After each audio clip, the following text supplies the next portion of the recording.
And as customary on Friday morning, Chad Millman, CCO of the Action Network, joins us. All of our odds presented by FanDuel. It's another edition of Sharper Square. So the last time we talked, I had a 4-1 week, really feeling myself. And as I looked over the picks this week, I do not remember ever. My 5 or 6 favorites are all underdogs. All. Now, I generally am a 3-2 underdog in 5. So I'm going to throw a couple at you. Chargers, Raiders. So I get the Raiders in a point. Anytime the Raiders play the Chargers, regardless of where the game at, it is a Raider home game. Okay. Secondly, this team's losses are all close. This team is now forging an offensive identity, which I'm still not sure the Chargers have. This team is now getting healthier. This falls under the category of today. I think the Raiders, despite the record, are a better team than the Chargers, and they're getting points. I like Vegas, sharper square. Totally sharp. The only caveat I will give you right now is that the game was at 2 48 hours ago. It's now at 1. We still are getting some questions about Josh Jacobs' availability on Sunday. Different game, obviously, when the leading rusher in the NFL is out of the game. With that, however, your premise is 100% correct. Even as a 2-point favorite, which is why the wise guys bet the Raiders and moved this game down to 1, as a 2-point favorite, the Chargers should not be the team that is favored on the road. They're a really good team as underdogs, because they play with such high variance. You can't really depend on them doing the things you need them to do to continue to cover. But you can depend on them to do wacky things to keep the game close. Yes. The public loves the Chargers every single week. You just don't bet them as a favorite. You play them as a dog. And all you are on the field, forget about the betting elements and sort of how the market looks at this and professional bettors look at it. What you're saying about the on-the-field play is all accurate. The Raiders have been a bad luck team that have been losing close games. The Chargers have been an underperforming team with a ton of injuries, who we don't really know who they are offensively, because they are running the ball with Austin Eckler, then throwing it on 3rd down. Then they started throwing it more on 1st down.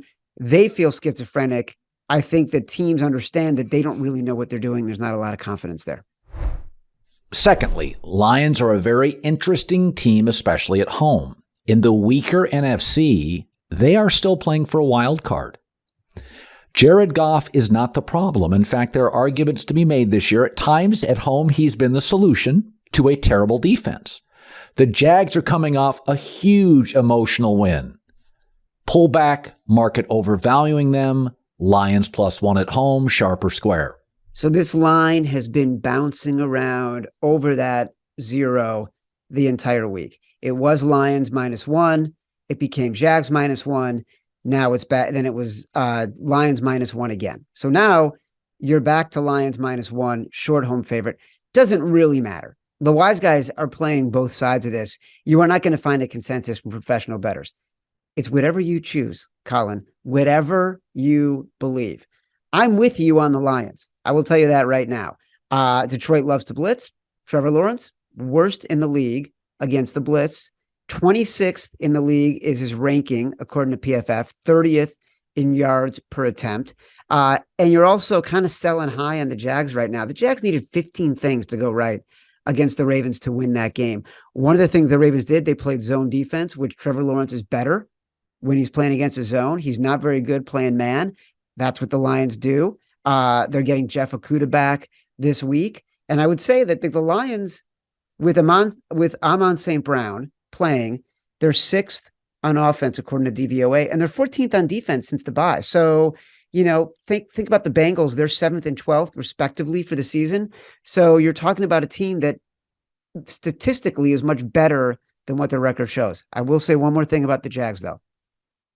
I bet the Jags plus 750 to win the AFC South before the season began.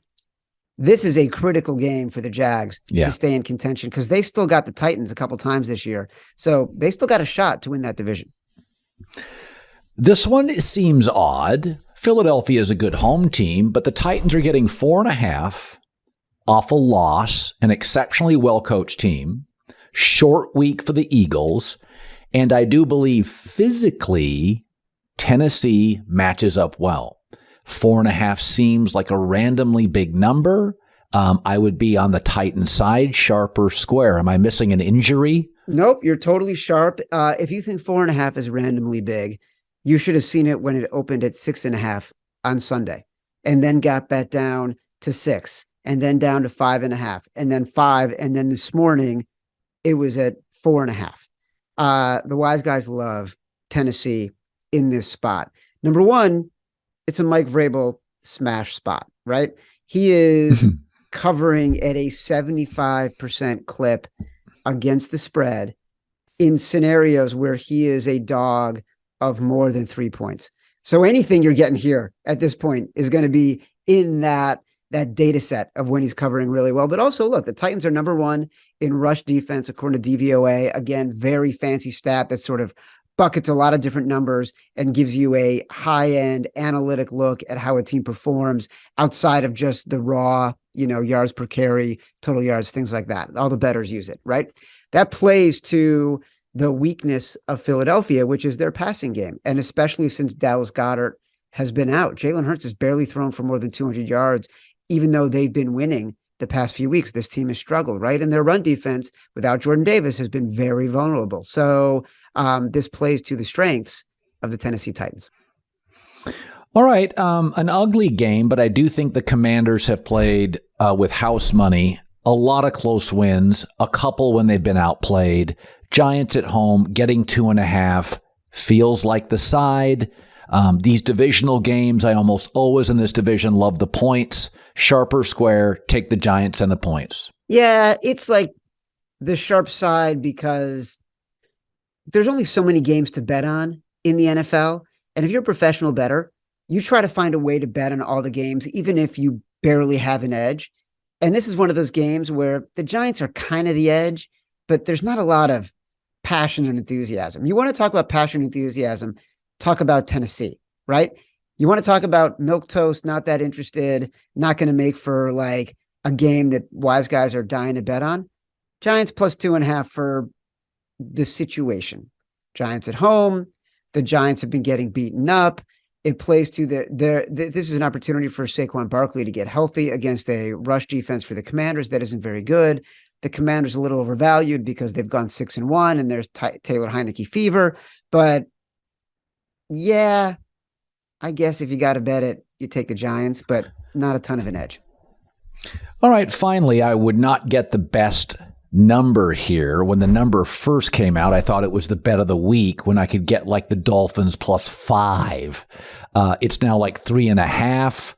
I've never felt the Niners are significantly better at home. I just think they're a physical team. They're a matchup team. So they travel well. Their defense, their run game, their physicality, those things all travel well. There are teams, I believe, Buffalo at home always feels like they play downhill.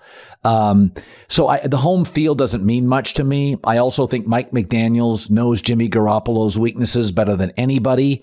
I would take the Dolphins plus the points here, although it's not the best number, sharp or square. There's two games, right? So as you know, we've discussed this. Me and my partner, my BFF, Simon Hunter, on the Favorites Podcast and the Volume Podcast Network. Every Thursday when we record our show, we will get phone calls from professional bettors in the preceding 48 hours based on what we said on Tuesday, where they are responding to our early leans and the conversations we're having. Two games piqued their interest this week. This is one of them. We first started talking about how much we loved the Niners here because of everything you just said. And the line actually moved up. It went from 3.5 to 4. I'm sorry, I said Niners. I meant Dolphins. We love the Dolphins at -4. Tua gets the ball out really quick, right? Top-rated quarterback getting the ball out in under 2.5 seconds. Top-rated quarterback under pressure, second-rated quarterback with no pressure. The Dolphins offense should still be able to function, even if the Niners pass rush, which is exemplary, is getting to him. And the Dolphins have been very good at stopping the traditional run games, right? They're fourth in early down rush success rate allowed. Fancy way of saying if you're running your standard plays, off tackle plays, up the middle plays as a rushing game, they're stopping you.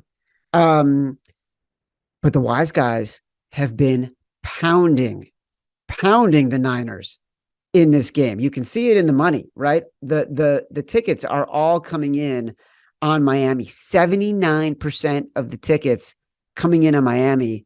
You've got what's called a reverse line move because the line went up. Normally, if the line is at 3.5, you got 79% of the tickets coming in on one side. That line is going to go in the direction of the tickets. This went up, which tells you that the wise guys love the Niners in this spot. It's given me a lot of pause. I'm not going to lie to you, Colin. But I will say this. One more thing. We said this on the podcast today. The last time we had this much reaction from these specific bettors. So there are bettors out there who they work as a syndicate, right? And there are 4 or 5 times a year they pull their money and they are putting a max unit boatload of money bets on a side.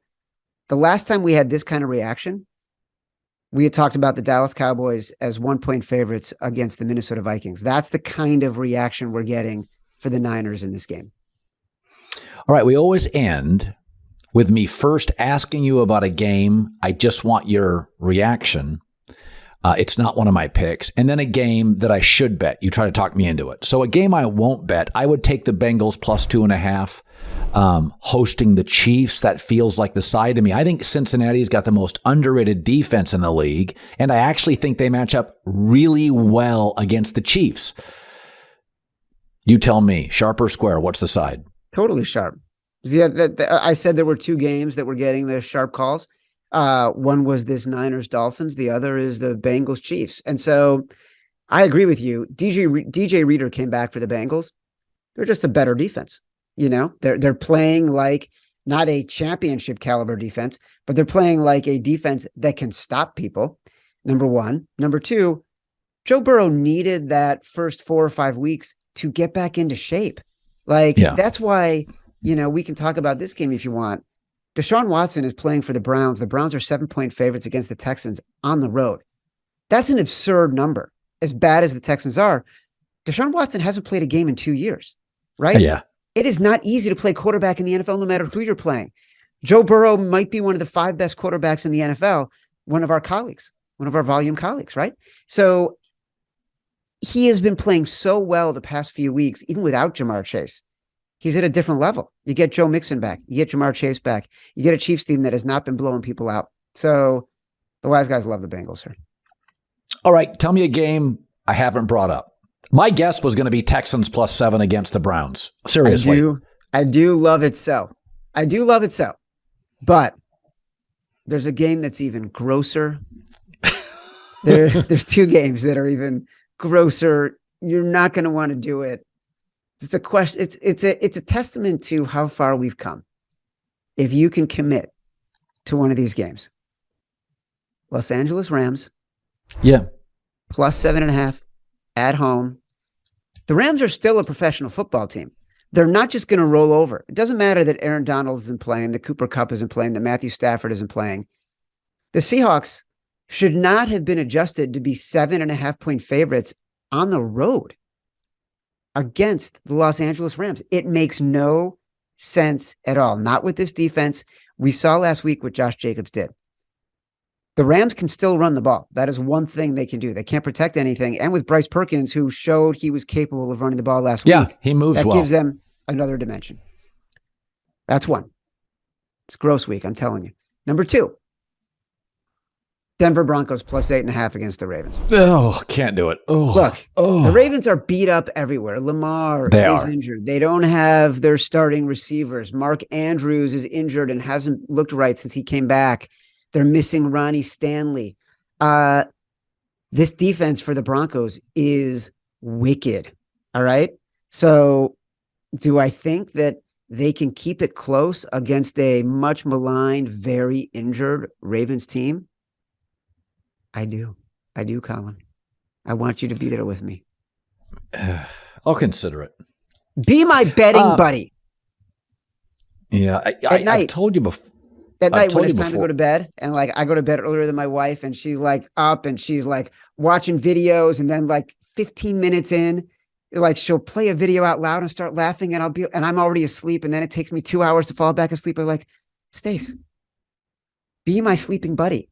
You got to work with me. You know I'm going to sleep. Colin, be my betting buddy. I struggle to bet teams I don't like to watch. I know. Like I can't watch the Rams. I can't watch the Broncos. What about the Jets? They're hard. Oh no, I like watching the Jets. No, right, the Jets this week. Yeah, +3 against the Vikings. Yeah, I have no problem with that. It's not one of my picks, but I think that's the side, right? Yes, 100% the side. Forget about Mike White. Everyone is going to be like, do I really want to bet Mike White on the road? Like, can he repeat what he did against the Bears? It doesn't matter.